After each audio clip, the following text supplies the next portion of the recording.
You're listening to Podcast PXN, a video game podcast, delivering a player experience news. Let's go! What is up, guys, and welcome to Podcast PXN, episode 252. I am one of your hosts, Daniel Prindle, aka Dan is DTM on Twitter, and I am joined over Discord, not by the Nintendo aficionado, Roshan Warner, at Roro. He's still on vacation, but he will return. And not by Christian Macias at ISO Christian. Of course, he's the video producer at the the gamer, not Dual Shockers anymore. He is visiting some family, so keeping him in our thoughts with the things he's got going on right now with his family. But I am joined by the reclaimed Tarkov Teletubby and fellow Spartan Gage Dempster at Gilbo Biggins. Dan, happy to be here today. Are you still at Gilbo Biggins? Because last I heard, you may not have that account, right? Wait, what? Wait, didn't something happen to your Twitter account? I just don't have the password login, so it's still logged in. I'm still Gilbo Biggins. I just can't ever log out of my desktop. Otherwise, I'll lose the account. Yeah, you can't get a new PC either. Exactly. Right. It's fine. We're doing great. Everything's fine. Thank you to everyone who is watching us live and participating in the chat. Just as a reminder, we are live each and every Wednesday at 8 p.m. Eastern time on youtube.com/@podcastpxn and twitch.tv/podcastpxn as well. The topic of the show this week is we're going to be talking about what we think the most important franchises to Xbox are, or at least in the eyes of Microsoft. We're going to have a little discussion about that. But first, the show always starts with the quick bites, so let's go ahead and jump right in. But yes, Glenn and Kirik are in the chat. Glenn, it was 2 boxes. Or not 2 boxes, it was 2 packages. It's the way they package them is different here, whatever. Sounds like you scarfed down 2 boxes of macaroni and cheese. Not 2 boxes. Right before the podcast started. No, 2 boxes would be an insane amount of mac and cheese. This is right. nowhere close to that. That would be something you would never admit to under any circumstances on the podcast. Right. Exactly. Okay. Yeah. No, Glenn, it's not boxes. You could say how many boxes 7 times. It doesn't come in boxes for what I was using it for. Anyways, moving on.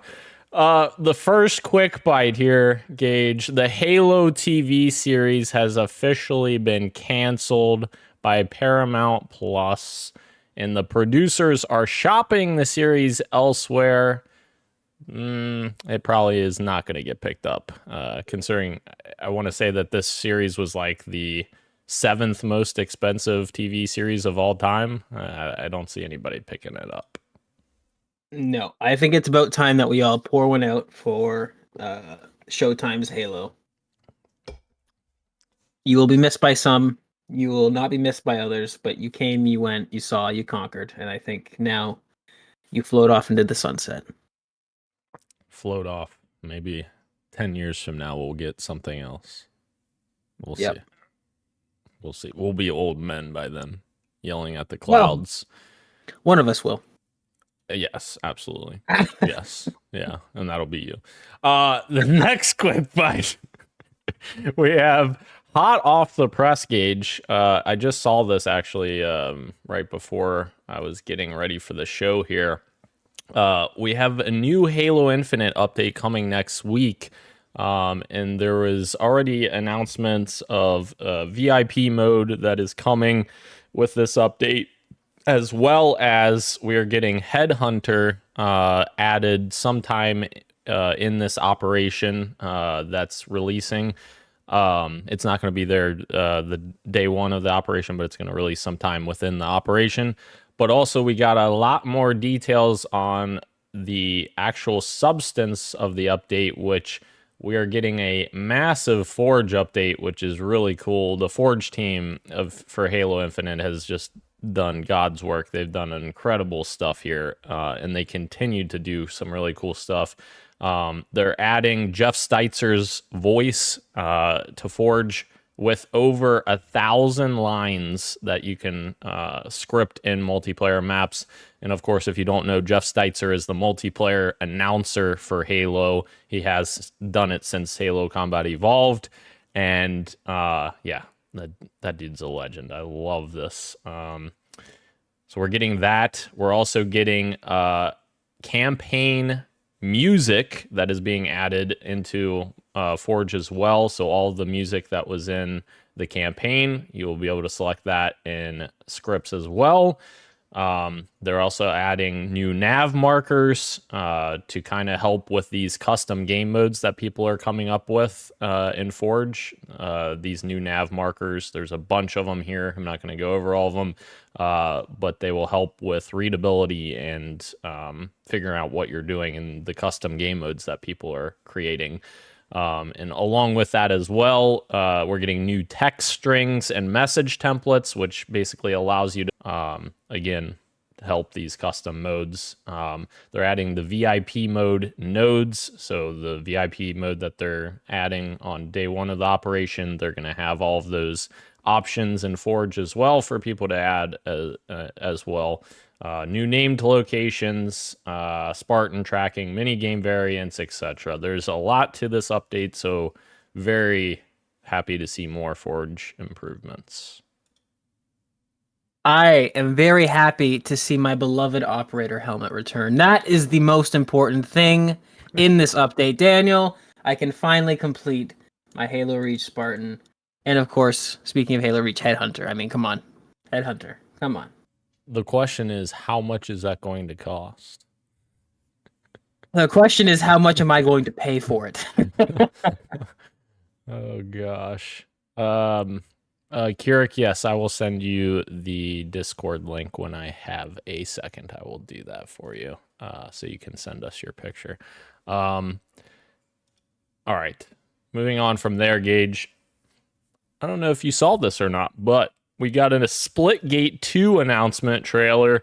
It is coming in 2025. Of course, this is from many former 343 veterans that made Halo 4 and 5. And we are getting Splitgate 2 now, and we got a little cinematic look at it.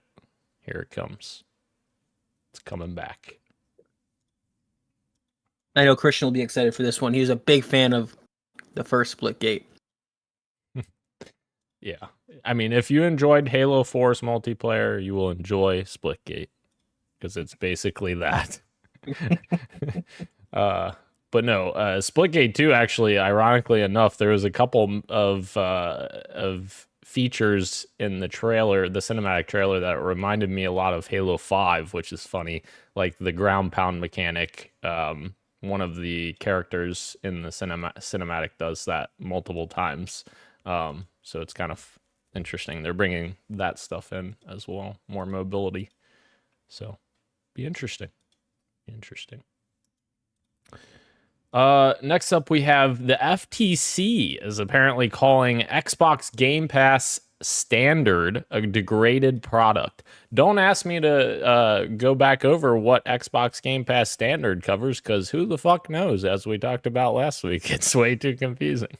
No, I think Standard is the new version, the new standard version of Game Pass, which has all of the games except for not launch day exclusives, not first party exclusives on day one. It has online multiplayer, and it has the Game Pass games for console. But yeah, they're saying it's degraded, which is a fair statement. I mean, you're losing day one games. It's kind of like a trade-off, I guess. They added online multiplayer, but they took away day one games, and they raised the price. So it's like it's more a loss than it is a gain. So in that sense, I think FTC has an argument there. They do. I think that, yeah, it's tough though. They might have an uphill battle because there's a lot of people calling into question, well, if you're going to take Microsoft to court over this, which I'm not saying they shouldn't necessarily. I'm not disagreeing that it is a downgraded product, but a lot of people are saying, well, how come you never get Netflix or Amazon Prime Video or any of these other companies taken to court when they constantly upgrade their prices and don't add any new features, right? So I don't know. It's interesting. We'll see. We'll see what happens. I don't know. A part of me is also kind of like, we went through so many roller coaster rides with FTC versus Xbox, where I'm just kind of like, I don't want to think. Don't want to hear more. I don't want to hear any. Exactly. I don't want to hear any more about the FTC or Xbox for like at least the next 6 months, please. Yeah, that's totally fair. I'm realizing I don't even actually know how to share the Discord, so I'm trying to find that for Turek. Invites. I don't know. I'll figure it out. Interesting. All right, moving on. Microsoft is no longer investing in Europe, Gage. Is that what's happening? I don't know. Jess Corden says Xbox's marketing EMEA lead laments Microsoft's lack of investment. PlayStation is blessed with marketing funds that we're just not able to enjoy. So essentially, it sounds like, and we've heard this from Tom Warren previously already, that essentially Microsoft has given up in Europe, is what it sounds like, which is insane. I mean, Europe is still a pretty big market, so Yep. to just throw in the towel, I don't know how that's gonna help them. I don't know. It's not very optimistic feeling hearing stuff like this. It's cause for concern. I don't know what their long-term plan is.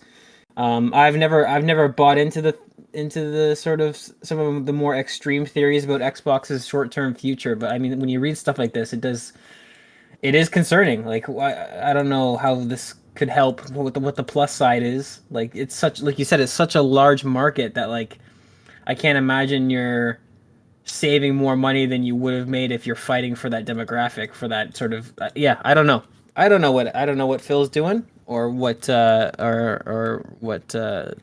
of Microsoft is planning, but it's strange. We're just living in strange times when it comes to the video game industry. We are indeed. Kirik, I have the Discord link in the chat, so there you go. Boom. All right. Gage, moving on. NetherRealm is experiencing some layoffs, mainly in their mobile division. Essentially, they had a separate team that was working on Mortal Kombat Onslaught, which was one of their mobile games. They also have Mortal Kombat Mobile and Injustice 2 Mobile. And essentially, the Mortal Kombat Onslaught team all got laid off as they're closing operations in October, according to their post. So that definitely a sad time for more developers to get laid off, and our historic run of developers being laid off this year continues. Right. Speaking of things I don't want to hear about for 6 months, video game layoffs. We can add video game layoffs to that list. That's true. And by I don't want to hear about it, I mean I don't want it to happen. Right. Yes, just so that we're clear. Yeah. No, Gage doesn't want to hear it. Don't fucking tell me if anyone else gets laid off. But good news is, Gage, Warner Brothers, what did they do with that money that they saved on laying off people? They acquired Player First Games, the developers of Multiverses. So there you go. They decided to lay off some of their developers to go ahead and pick up a developer. There we go. Right, which they will continue to support into the indefinite future, and definitely not lay off at the first sign of trouble. Right. Yeah. Right. Absolutely. Yeah. Multiverses 2 doesn't hit sales expectations, and then boom, they're fucked. Right back where we started. And the wheel goes on and on and on and on and on. Yeah. Gage, we don't have any street meets this week. I don't have anything in there. However, we've got a couple of PXN News of the Week items, so let's go ahead and jump into those. First item here is a bit of a W Bethesda Game Studios workers have unionized. So this is coming from Stephen Totillo. He was one of the ones breaking the news.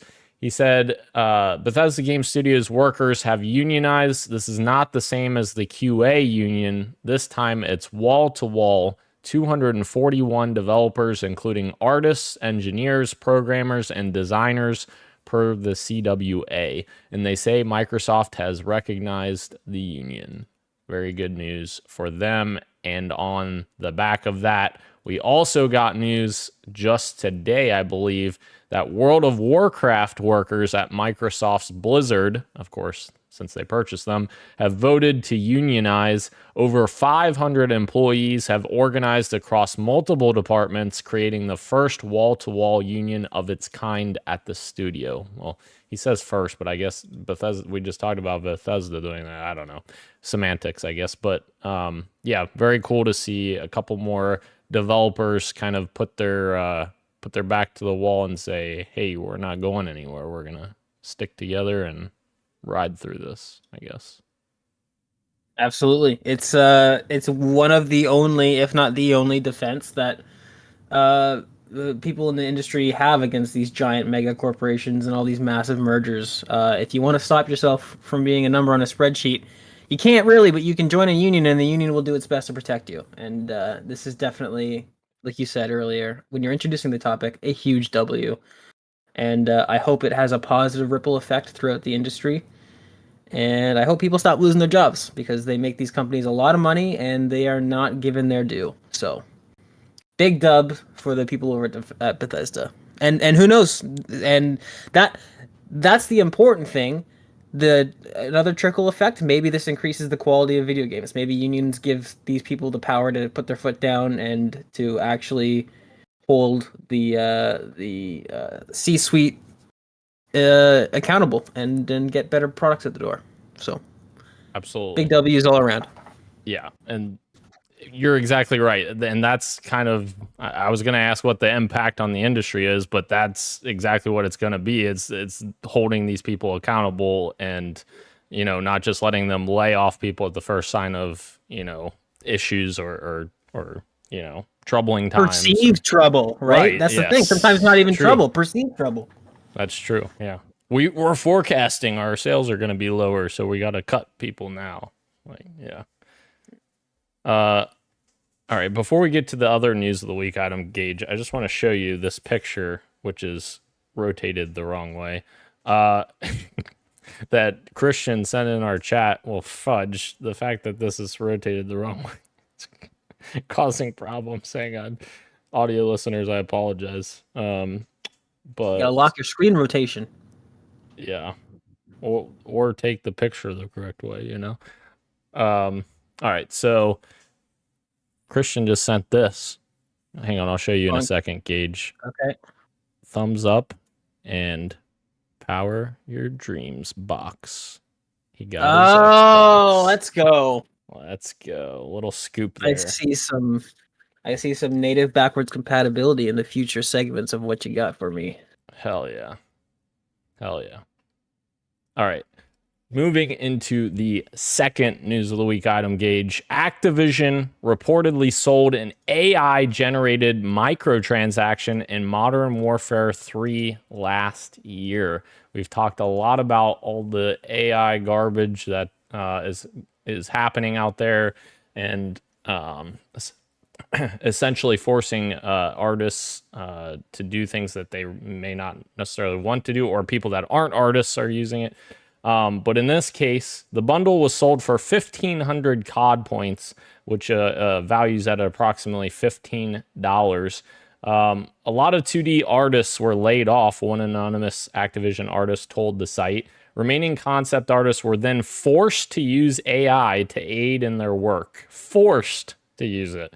Activision employees were allegedly made to sign up for AI training, with its use promoted throughout the business. Generative AI is one of the this is just fluff that IGN's adding here. But essentially, yes, this is kind of a sign of the dooming times that we're headed towards, and I hope that this does not continue down this path, because not only is art that's not created by actual people troubling, but like forcing artists to use the tool, like, you know, I don't think that forcing someone to use it is necessarily going to create a better product either. Like, I don't know, man. I think they're forcing their developers to use it because they're going to want more quantity and they're going to want it faster. True. And this is the type of stuff that a union can come in and fix. You can have terms in your contract that are agreed upon where you can outlaw the use of AI. So just to jump back to our last segment, right? That's some of the things that we can see eradicated if we do get unionization, because this is bullshit. And like, it's funny because I mean, we're calling it what it is, what everybody else is calling it, stuff like AI art, but it's like I don't even know. Like, can art even be made by anything other than a human? Like, it's True. it's ridiculous. And this type of stuff does not surprise me from Activision. Unfortunately, it was only a matter of time before this type of stuff made its way into the development process. But yeah, this is the type of stuff I'd like to see gone if we get more unionization, because it's an insult to actual artists who make real art. Right. Yeah, that's a great point. Actually, I didn't realize how well this story intertwined with the other news of the week item, but that's spot on. Great example of that. And it's really sad to think about too, because these artists that don't want to use it, like, they're quoted in here saying, "I felt that we were throwing away our humanity," which is like, that's so fucking just disheveling. Like, that's Imagine the morale, like when you're in there in the trenches right now, right? Like, yeah, inspiration, aspiration, all that stuff is just evaporating. And then, yeah. Activision. Yeah, let's not continue down that path, please, Activision. Like, that, enough is enough at this point.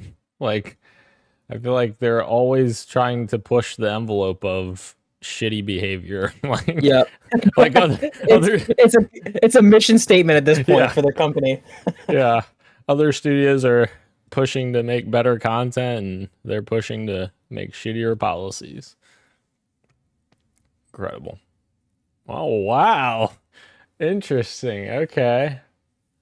I thought I would be the only one with activity this week, but that leads us into our fantasy draft check-in. Gage making some moves over there. Yes, Finally making some moves. Your list is looking a little bare bones, but it's yeah. We're in tight water. So to run down the week's events here, ODST Publishing, which is my team, has officially dropped the game No Rest for the Wicked because A, didn't look like it was going to do that well, and B, I'm not sure it's going to even fully release this year out of its early access. So I officially dropped it. And with that drop, I acquired Super Mario Party Jamboree with a bid of $5. Should be okay for me. I did some research on the Mario Party games, and they do pretty well. Even the last one that wasn't received as well did pretty well. So fingers crossed there.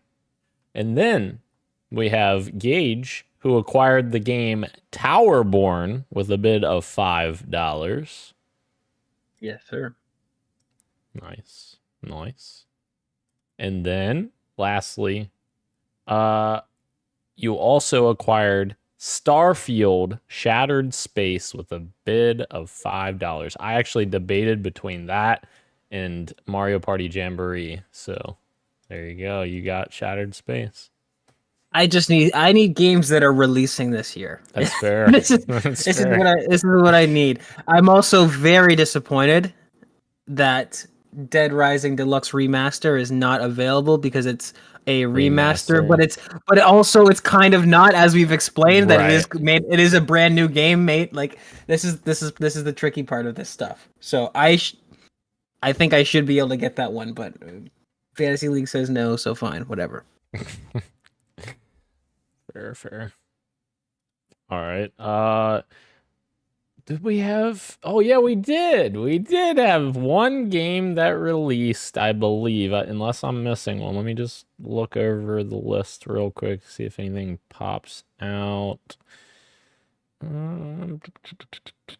Yeah, I don't think that any of his. I don't think any of his. Yeah, I think it's just my one game that released this week, and that is EA Sports College Football 25, which I was kind of, a little mixed on when I talked about it last week, but apparently it's doing pretty well. It's at an 84 Open Critic, so 14 points for me for the comeback of college football. It's been 10 years since we've had a college football game. Insane. I'm coming back, actually. I'm coming back, baby. These guys thought they had it in the bag. I'm at 97 now. Let's just do a rundown of the points. Yeah, why don't we just do a rundown? Let's just do that. Why don't we just do that? Gage is sitting at 17 points. Yeah. But to be fair, you have a lot of games that could still come out, maybe. Hades 2, you better drop Hades 2. I don't think that's coming. And then let's see who's in the net. I'm in third place with 97 points. Christian is in second place with 104 points, so I'm 7 behind him. And Roe is in first place right now with 108 points. Man, this is a tight race. Gage, you got to get your shit coming out. You got to get your games coming out to get up to the top. I know. So the breakdown, Roe has had 8 games that have released. Christian has had 8 games also that has released. I have had 7 that have released, and Gage has had 1 release. So Gage has plenty of opportunity to come back. A lot of time left. Dan is almost broke at $7. I have $7 left to my name. All right, so that's our draft check-in. The next game that comes out is a month away, so we have a ways to go before another one, and that is Black Myth Wukong on my team coming August 20th. So be on the lookout for that. All right. Gage, are you ready to get into what you got for me? I'll go first. What you got for me, Dan? Well, Dan, I started Still Wakes the Deep. I got how many hours in? Like 3 or 4? I don't know. 4 hours in, maybe? I can't remember exactly. Very much enjoying this game thus far. The atmosphere is very cool. The horror elements took a little bit for them to show up. I was like, because you guys were talking about it, and I was like, what the fuck are they talking about? This game's a cakewalk. I don't have any problems. And then I got to the moment, and I don't want to spoil it for anyone, but I got to the moment where I'm like, what the fuck? Like, I literally screamed out loud. It was awful. And yeah, it kept coming. The thing kept coming. And I was like, no, that couldn't be me. And I took a wrong turn one time, and I was stuck in a corner, and it was coming at me, and I literally closed my eyes. I was like, I can't. Nope. Can't do it. It's spooky when it hits. It hits. Yeah. Absolutely. All right. Christian is playing Shadow of the Erd Tree. No, I'm just kidding. That was last week. Gage, what you got for me? I don't even know. What have I been playing? What have we been playing? We played some Played Up. We played some finals. Did we play finals? We played a little bit of the finals. Yeah, a little bit of finals. Always a little bit of Played Up. It's been a slow week for me. Nothing. Where I can add anything interesting to the conversation. All the usual suspects. It's been a slow week for me. So, yeah. Looking to play some more stuff this weekend, hopefully get back on the Fallout New Vegas kick. Still have to beat Old World Blues, which is my least favorite DLC, and holy crap, has just grinded my process to a halt. So we'll see what happens. See, you say that, but we're about to get a remaster of Fallout 3 and New Vegas. Listen, listen. I'm still got my hopes up for you. I do too. I'm hoping for that at least Fallout 3 remaster. Give me something to chew on, please, Bethesda, please. Pretty please. All right. Sorry, I'm trying to check permissions for Keurig as well. Topic of the show, Gage. Here we are. We've made it. We're talking about the franchise importance for Xbox/Microsoft. We could talk about both. When I was thinking about this, I saw the video pop up that Microsoft released announcing Modern Warfare 3 coming to Game Pass, which it came today to Game Pass. And they had a little thing at the end that kind of showed like a spread of a bunch of Game Pass games. And I was just looking at this thinking like, are these like the IPs that they find, or are these the IPs that are, their highest priority right now? Like, is this their list that we're looking at and like determining like how far back a game is? Right. Is that the lowest priority? I just found that as an interesting like proposition and thing to talk about. And I feel like our answers are going to be different for the priorities of Microsoft/Xbox versus like what we feel would be important, or maybe it won't be. We'll see. So I thought that would stem an interesting conversation. And then I also got a look at a very nice graphic made by Clobrill. He's an Xbox community member that makes some cool graphics, and it also made me ponder as well, seeing all the numbers of people that have played each of these franchises. Yeah, the active players, or not active, sorry. The total players. Yeah, total players, thank you. And so I thought that was very interesting. So, starting off with the Modern Warfare 3 announcement into Game Pass coming today, it ended with a bunch of games. And the one that's in front, of course, is Call of Duty Modern Warfare 3, because that's the game that they're announcing coming to Game Pass. So we'll kind of wipe that from the record because that's just what they're announcing for today. Right next to it, they have Call of Duty Black Ops 6. So seemingly Call of Duty, very prominent there. Indiana Jones is on the other side, which it seems like they're trying to position it as a big IP that for them. They've got Hellblade 2 behind that. They've got Fallout 76 behind Hellblade 2, which interesting choice. And then it gets a little Quarry? Yeah, and then it gets weird. And then it gets weird. The Quarry, and the one behind that I can't even tell what it is. No Man's Sky, I would guess. Is it? Okay. And the one behind that is Resident Evil 3, and then it starts to really fade out. So at that point, it's kind of irrelevant. And then on the other side, we've got, behind Black Ops 6, we've got Diablo 4, we've got Sea of Thieves, and then we've got Halo Infinite tucked in behind Sea of Thieves. And then, what is that? Is that Pow World? That's Pow World behind Halo. Pow World, yep. Yeah. And then Far Cry 6, it looks like. Yeah, and then it starts to fade out again. It gets difficult.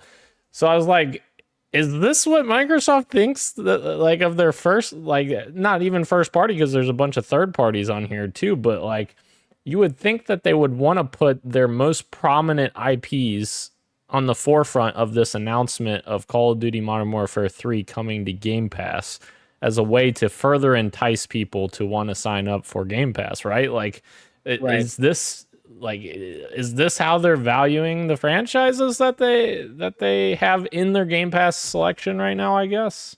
Like, I don't know. I think this more than that, this kind of reeks of maybe like maybe not intern, but kind of like this was just given to somebody as like, hey, throw something together, because the first three, there's a logic behind it. Okay, you've got Indiana Jones, which is coming out. They're going to want numbers on that. Right. That makes sense.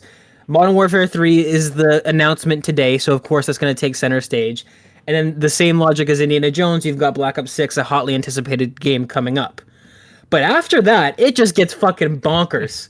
Like, I I heard lots of good things about it, and I'm happy for the team. But like Hellblade's Senua's Saga, okay, it's a recent release, but I don't know that it's really in the buzz anymore. That's kind of an interesting choice. Fallout 76, again, kind of in the zeitgeist. I would say the Fallout brand is and slash was, but I still think that's a weird choice. The Quarry is fucking wild. Yeah. That's wild. And then even further, like you said, we're getting far back now to the point where they're probably just picking random games. Right. But Resident Evil 3 remake Right. is instead of Resident Evil 2, very strange. And yeah, I don't know. This to me, this seems like this was just kind of like an assignment given to somebody, and they just kind of picked it at random. Right. That's the best I can make of this, because I don't think there is any logic aside from those first 3 games. Right. Yeah, I thought the same thing after looking at it deeper, because you're right, because like you see the forefront and you're like, okay, Diablo, Call of Duty, Indiana Jones, Hellblade, yeah, those make sense, and then you kind of just stop looking at it. But for whatever reason, when they announced this, I kept looking and I was like, wait a minute, what the fuck, where are these games in here? But yeah, you're totally right. It probably was just like a assignment they passed on to somebody, and they're just like, okay, right, yeah, this is in Game Pass, put this there, this. Yeah, it is interesting. Almost maybe like decided by like the prettiness of the box art or like the contrast of the box art. Like, right. Maybe that's what they were doing. Yeah, because game titles, like you said, Halo Infinite tucked in behind Sea of Thieves is kind of wild. Yeah. Yeah. If this were me, this would be like you'd have Modern Warfare 3 up at the front, and then you'd have the tentpole franchises. I'd throw a Gears of War in there. I'd throw a Forza Horizon in there. I'd be like, hey, this is the Xbox package you're getting with, the newest edition up at the forefront. But yeah, this is a very odd collection of games thrown in there. For sure. But that wasn't the only point of discussion. The Clobril graphic made me ponder as well, and I kind of want to get our thoughts on this, of what we think. Do we think that the numbers of players, total players, is driving Microsoft's ideology behind what franchises are most important to them? So like, this graphic that he put together it's missing a lot of the big IPs. It's kind of just focusing on certain studios, but it's an interesting look of what I would call a mixed bag of games. Like, they're very different games from one another. Right. So you have Starfield with 14 plus million people. You have Overwatch with 100 plus million people, which is a bit deceiving because that game was changed into Overwatch 2. It was a weird thing there. Grounded, which has 20 plus million people, which is actually insane. Microsoft Flight Simulator with 15 million plus. State of Decay 2 with 11 million plus. Forza Horizon 5 with 40 million plus, which that's kind of crazy. Minecraft Dungeons with 25 plus million. Sea of Thieves with 40 plus million. Fallout 76 with 20 plus million. The Elder Scrolls Online with 24 plus million. And Halo Infinite with 20 plus million a long time ago. Right. But obviously, these numbers I don't think will compare to like Call of Duty numbers. I would have been interested to see what Diablo numbers would have been as well, because I feel like that did really well. But do you think, like, how do you prioritize if you're Microsoft? Are you looking at these numbers, prioritizing the IPs by the player counts, or like? I'm just curious what you think they're not what you think that it should be prioritized as, but like what you think Microsoft is prioritizing by. I don't think it comes down to just player count as much as that would be an easy metric for us all to look at. Right. Because I look at say Sea of Thieves with its 40 plus million. I don't think it's bringing in anywhere near as much money as something, say, like your Forza Horizon at the same level of 40 plus million, or even like your Elder Scrolls Online, which probably I'm not familiar with Elder Scrolls Online, but I'm sure there's monthly fees, there's a subscription service, or there's microtransactions or something with MMOs. There usually is. So like, number of players is an important metric. I think activity is important, but I think if I'm trying to guess how Microsoft is running things, it also probably comes down to the amount of money going into the project, and more importantly, the amount of money coming out of that project, coming back into their pockets. Sea of Thieves, I love that Sea of Thieves has been getting a lot of marketing from Xbox, has been getting a lot of spotlight, and I think it's easy for Xbox to do that because I don't imagine it's a money sink. I think it's a game that is probably, I don't know if it's self-sufficient. I don't have the inside information to assume that, but it seems like a game that is not super taxing on resources, but is getting enough sort of people playing it that it's kind of worth advertising. But I don't think that necessarily translates to it being a huge seller for Microsoft, if that makes any sense. Like, I don't think it's a money-making machine. I just think it's a lot of people are playing it. It's in the zeitgeist. A lot of people are really happy with it, and it's, doesn't have too much money going into it. So I think that's certainly an aspect to it, where it's like the amount of money going into the project, the amount of people playing it, and the amount of money that they're making on the return. The ironic thing is like Sea of Thieves is actually doing the seasonal model extremely well in terms of staying relevant, because that game came out in 2018 and here we are 6 years later, and they're still releasing new updates every year for that game, like big expansions to that game every year. So yeah, I think you're totally right. I don't think that Sea of Thieves is like making gangbusters or anything, but clearly they're being self-sufficient, or else they would have stopped updates a long time ago, which is cool to see. I mean, for that kind of level of game, especially for Rare, that was struggling for so long to figure out like their identity under Microsoft anyways. I think that's pretty cool. Yep. How would we prioritize their IPs, Gage? I'm just curious. Now we're just going to go into the weeds of it here real quick. How would we prioritize their IP? What's how do you think Microsoft is prioritizing? That's a great question. I want to get into that, but before we do that, I want to get your take on this. I would say 100% they're prioritizing based on money. So I mean, obviously, Halo Infinite, for example, obviously I talk about it a lot because that's our bread and butter and such. But like, that game was promised as a 10-year game. They kept saying it was going to be a 10-year game, around for 10 years. Well, that game's development is no longer, they're still updating and doing stuff like that, but it's no longer in serious development anymore. And that is because the game was not making enough money anymore from microtransactions. And that's the key for them. They only care about the bottom line. They don't give a crap about anything else. They don't care about if the game's good, bad, whatever. They just want to make money. And it's an unfortunate reality from a $3 trillion company that they literally just want more money. And sometimes that comes from games having degraded quality and poor launches, and it's quite unfortunate for that reason. Yeah. Ugh. I don't like that. I don't like that at all. Call of Duty, I'm sure, makes gangbusters with their fucking microtransactions. I mean, Warzone's a great example of that. Warzone's free to play, which is if you would have said 10 years ago even that Warzone would be free to play, like a game mode, fully fledged game mode in Call of Duty would be free to play, people would have been like, you're insane. They ain't going to do that. But they are doing it because it's bringing in a way more amount of players that are just buying up all the microtransactions, and that's what's funding the games. Absolutely. Yeah. Wow. Insane. But no, back to the path I was going down. How would we prioritize IPs? Like, even if you want to talk about like which IPs you would prioritize, or even if you want to talk about philosophy, like what types of games you would want to prioritize.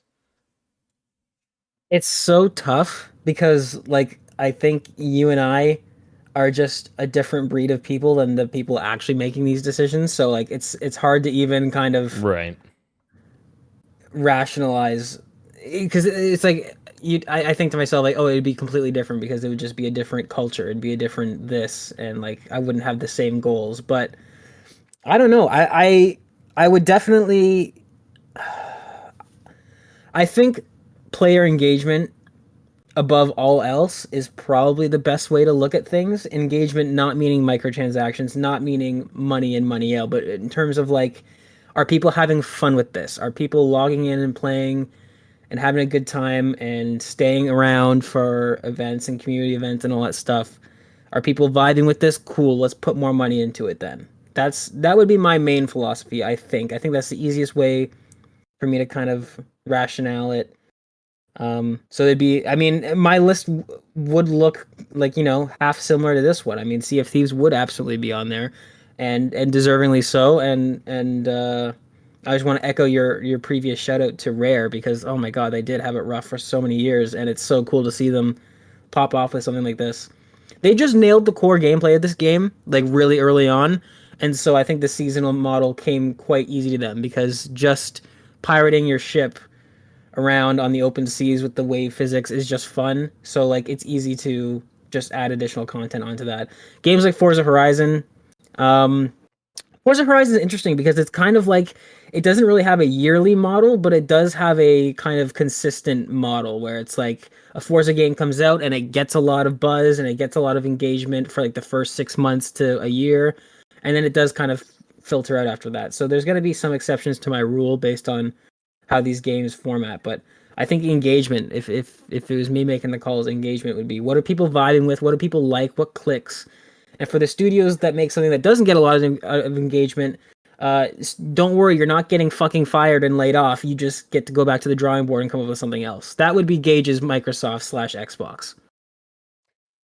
You know what's crazy? You just mentioned Forza Horizon having a regular cadence, and you're totally right. They had a regular cadence of every 3 years they would release a new Forza Horizon game. And I was just thinking, like, when did Forza Horizon 5 come out? And I just looked it up. 2021 that came out. Interesting. So we should have had a Forza Horizon 6 this year. So that's Right. interesting that we didn't get that. Maybe next year. Maybe the team is a little bit thin if they're helping out the Fable team. Yeah. Obviously, they're two different teams at Playground, but maybe there's some crossover there that they helped out with that. But yeah, you're totally right. Forza Horizon, staple franchise, even more so than Motorsport now. Like Horizon is way more popular than Motorsport, and from what I've seen, and it's more pick up and play for like the casual gamer as well, which Right. I think is huge. So yeah, I would definitely prioritize more Horizon games, of course. Sea of Thieves, absolutely, just because of the success they've had. Yeah, and obviously you're going to prioritize Call of Duty to an extent because of what it is. I do wish that they would prioritize it a bit more in terms of quality and give the developers a bit more time if they need it, rather than stick to that 1 year cadence, or, releasing every year. Because I think that sometimes their games, quality-wise, are not up to snuff. And obviously there's money reasons for that, but in a world where we don't worry about the money things, that would be cool. Yeah, and obviously Halo. I think the key here is Microsoft has tried to prioritize Halo. I think the problem is they haven't managed it well. I think and that's where my biggest gripe with people that in the past have had issues with 343 specifically, and I totally get, some of the people at the top, Bonnie Ross, etc. We've heard things about Bonnie specifically now since she's been gone, that she was kind of part of the problem and that kind of thing. But like, I still believe that part of the problem is inside of Xbox, and I don't know exactly where it lands, but we've talked about this before, and I'm not a big fan of Matt Booty. I don't think that Matt Booty's a good manager. And like, that's where it gets troubling, because you want them to prioritize Halo, but it's like, I feel like they have prioritized Halo, and it hasn't taken another step because of them mismanaging it. So like, it's like I want them to prioritize it, but like them prioritizing it hasn't really paid off because of the management. So it's like, what the fuck do you do? I don't. Now, I wonder though, similar to how you were taught, and I totally forgot about Activision. That's a great point with what you're saying with Call of Duty.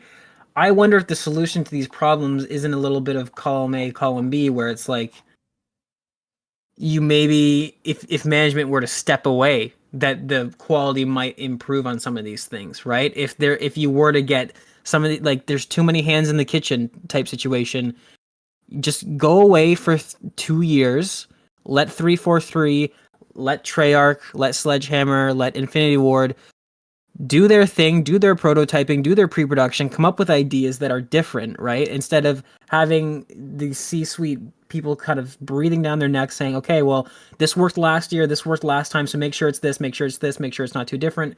Like, I do wonder if almost stepping back and not prioritizing something could give it room to breathe and room to grow and evolve into something better. I almost wonder if that might, be something that's possible. Now, again, Sure. That's possible in your mind and in my mind, but in the real world, obviously, these people are clutching their pearls and are never going to let that happen. But you saying that just kind of jogged at my mind that I think that maybe not a lack of prioritization might help in terms of oversight and these developers kind of getting a creative streak back. It's true.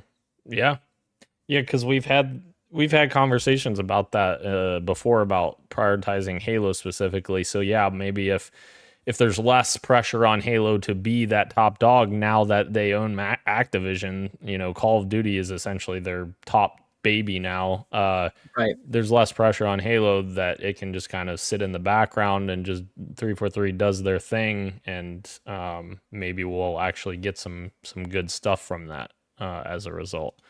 That would be interesting. Let's spread Matt Booty so thin that he has no time to go to 343. Phil Spencer might be one step ahead of you on that one, because he's got a lot of things to keep charge of now. Yeah, that's true. You know what? That's you know what? That's a brilliant scheme by Phil. Now I get it. Yeah, Phil, I see you. You're playing 4D chess. I get it, Phil. I get it. I take back all my criticism. You can't fire him, but you can't spread him thin. He has some kind of clause in his contract that he can't be fired or something, and right. Phil's just like, how the fuck do I deal with this guy? Right. Phil's doing the little finger thing. He's like, all right, let me scheme around this. Let me buy Activision so that Matt Booty has no time to do anything else. In Phil's office, there's just a dartboard with Matt Booty's face on it, and he's just trying to figure out something. How can I get this guy out of here? I'd love for that to be true. But your point about Activision, it's interesting that you saying that just kind of sparked an idea in my head, is that I think the thing that these CEOs and sort of studio heads, or I should say corporation heads at like Xbox, Sony, etc. I think maybe one of the problems is that they have a AAA franchise that maybe no longer does the numbers they want them to, and they desperately try to think, how can I keep this AAA franchise AAA? How can I keep it from flatlining? But you saying that Xbox buying Activision to be their top dog can maybe give Halo, some room to grow. It's like we see time and time again that small little indie games can have like monstrous success. And I wonder if the shot in the arm that some of these franchises need is maybe Halo does kind of get to a point where it's like it's just a small team with, I was gonna say small, but in terms of AAA thing, maybe it's a small team and maybe they've got like an $80 million budget. And maybe they make something really cool with that. Maybe it's not this massive Halo game that has all these features and, is loaded to the brim with AAA sort of stuff that you expect. Maybe it's a small little experience that gets people talking and that captures people's attention. And that's the shot in the arm that the franchise needs. I mean, these things, it's possible. Who knows? So going back to our to what we were saying with the lack of prioritization and lack of oversight. I mean, it seems like all of these things are kind of interconnected, and it would be cool if something like that did happen, where maybe Xbox through its prioritization of Call of Duty, maybe Xbox 343 comes up with something cool that's like a small, maybe like again the scale of something like this hypothetical Halo CE remake. Right. Maybe it's just a small little campaign only, but maybe they take some liberties with the story, and it is kind of different and fresh, and it just happens to hit at the right time and gets people talking, and now suddenly, oh, well, people are talking about Halo again, and look at that. It wasn't because we were trying to make sure it fit into the mold of what came before, and we were trying to keep it AAA and blah blah blah. No, it just came naturally from the studio, due to a lack of resources or a lack of mandates from the higher ups. The one you saying that the one thing that worries me that I'm just now thinking about, if 343 makes the Halo CE remake, which we don't know if they are or not, Right, the whole thing could be bogus. Right, they very well may outsource that to another studio. Right. But if they make the remake for Halo CE, the rumor is that there will not be multiplayer. It will just be a campaign. And the worry that I have about that is we will continue to have Halo Infinite as our only multiplayer place to go at that point. And honestly, thinking about it, especially now with these Forge improvements that we're getting with Halo Infinite, and the Forge team still continuing to work on Halo Infinite, makes me wonder if that's their plan, that they're going to continue putting out Forge stuff for Halo Infinite to allow the community to essentially keep Halo Infinite alive while they build Halo CE remake and release that, which, if that ends up being good, that's really cool, but also it's a little disappointing for someone like me that loves the multiplayer as well. Like, it's kind of like a bread and butter thing for Halo with me, where I love the campaign and I love the multiplayer. And so, yeah, that's a little tricky for me. I really hope that, I personally still hope that they are outsourcing that CE remake to a good studio that will do it justice, like maybe Certain Affinity or something like that. And 343 is heads down working on the next mainline game. But I guess we'll figure that out soon enough. In the next probably year or two, we'll probably know. Right. Be interesting. Yeah, I agree. Yeah, I mean, you and I have talked about this at length. We've beaten the dead horse at this point, but Halo Infinite gameplay very good, but the meat puppet that it's wrapped in is a little shaky, and the UI especially is kind of rough. So that I see what you mean. That the idea that we're going to be stuck with these menus and this way of navigating and user interface for the next 3-4 years is it's not great. It doesn't really inspire hope. So yes, I agree with you. I would hope that they have something else cooking as well, and hopefully that the mainline team is the one that's working on that, and you have somebody like Certain Affinity that's handling these little offshoots and spin-offs. I mean, but I would also take the other way around, right? If Certain Affinity was working, I mean, rumors were that it was working on a big battle royale, Tatanka, obviously. If that evolved into something that has, a multiplayer campaign, something offering, and 343 is like, what, we're gonna do what we do best, which is the story and the story of Master Chief and these characters, I would also take that. I just think I agree with you that I want both things working simultaneously. I don't want putting all of our eggs in the campaign basket, even though my love of Halo does lean more towards that. I love Halo for its story more than anything else. I would want there to be two things on the go. I don't necessarily think it matters who's doing what. I agree with you that I want a new multiplayer offering to kind of keep things fresh before the next 5 years, please God. Yeah, and to be clear, I don't mean that I don't like Halo Infinite. Like, Halo Infinite's great, like you said. The gameplay is great. It's just, you get to the point where you're like, I'm ready for the next thing. And I got to that same point with Halo 5 where I loved Halo 5's multiplayer, but I was like, I'm ready for the next thing. So yeah. we'll see, I guess. We didn't even talk about Gears of War, which I feel like is a big Xbox franchise, but obviously it's been a bit on the back burner since 2019 because that was when Gears 5 came out. But maybe next year that'll come back around with E-Day, which that looks cool. I have a question for you, Dan. Yeah. Skipping back just a little bit, skipping back to our conversation about how we prioritize franchises. Yes. Do you think that maybe they're looking at maybe even just a part of the conversation? I'm not talking about the main focus, obviously, because I think you and I are both right. It's money. Money is the main focus always. But do you think that a part of the conversation, at least recently, has turned into which of these franchises can be adapted well to other media? Because I think with Fallout, we've seen that there can be tangible benefits to the existing medium of games if you do an adaptation extremely well. I don't think Halo Infinite got the numbers from the Halo TV show, regardless of how we feel about the TV show. I don't remember seeing a lot of headlines like that. I don't think there was a spike. And maybe that's just because Halo's been around so long and like it's just I guess Fallout has too. I don't know. So it doesn't work with everything, because I don't remember at least Halo getting a big spike when the show came out, but Fallout certainly did. And I wonder if maybe they look at some of their franchises like Gears of War. Forza would probably be hard to do, but I wonder if they look at some of these things and go, which one of these can we kind of cross advertise and kind of build momentum with other projects?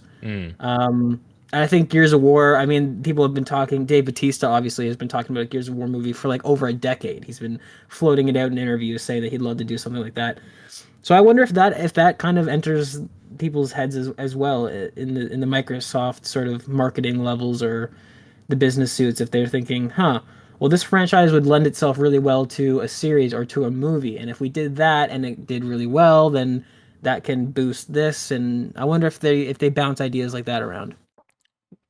Yeah, I think you're right. I think you have a great point there. I think that they're definitely, if it's a good adaptation like we saw with Fallout, it can absolutely bring a lot of interest to the games, as well as we saw a whole bunch of Fallout games get a lot of interest during that show's run.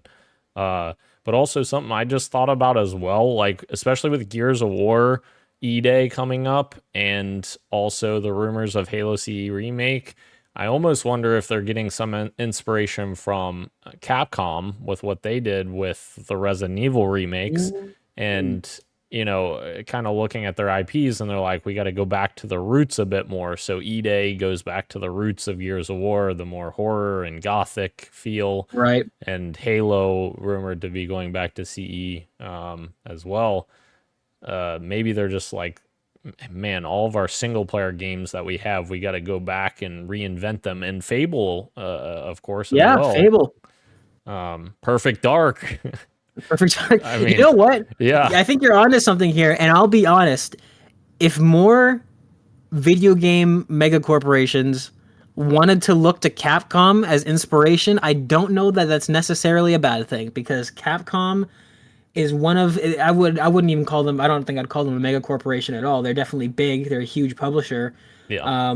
But they were totally in an era of being another Ubisoft, of being another EA, where they were not as renowned as they are now. And what's cool about Capcom and what I give them credit for is that nothing really spurned it on. It wasn't, they just kind of had something must have happened internally with no external factors, where they just decided to start prioritizing quality. And it absolutely worked out for them. So for you saying that, I hope so. I hope somebody at Xbox is looking at Capcom and going, well, hold on a minute. They turned the ship right around, and they did it within like 3 years. Mm-hmm. Yep. And if Xbox wants to if Xbox wants to copy anybody's homework, fucking Capcom, go ahead, please. I'll give you the whole fucking playbook. Sit down, read this for an hour. And they released new Resident Evil games during that same time span. So like they regarnered the interest and got new Resident Evil games as well. And I bet you Because, well, I mean, it did absolutely, because we all played Resident Evil 7. They did. They when they went back and they redid their games, they took lessons from those old games, and it helped the new products. Yeah. So absolutely, yeah. I think I would love for Xbox to do that, and I would love for this to be a sign that that is what they're doing, because I think it'll help. It'll help them kind of regain their identity and realize, like, okay, this is what made these franchises special in the first place. This is what players connected with, and yeah. That would be awesome if that's what's happening. Hell yeah.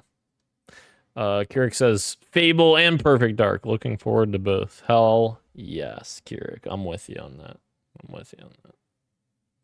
All right. Anything else before we close out the show, Gage? Nothing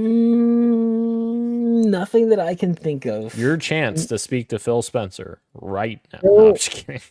Phil, listen, Phil. I know we've had our differences in the past, but just take your foot off the gas a little bit. Get rid of Matt Booty, right? You got to do that, and let 343 cook a little bit. Let them do their thing. All right. You know what, Phil? Also, give Undead Labs all the money that they require. You know what, Phil? You're doing a great job. Just keep Matt Booty, keep the carrot right in front of him. Just keep leading him away and have that carrot go out the front door of the building, please. And change locks. And we hate to see all of you being led out the back door. But thank you again to everyone joining us live on YouTube and Twitch, as well as podcast services everywhere, including Apple Podcasts, YouTube Music, Spotify, and everywhere else you get your podcasts. Thank you, Gage, Rue, and Christian will return next week. I am Daniel, and this has been Podcast PXN, and we are out. Much love, and keep on gaming. Adios.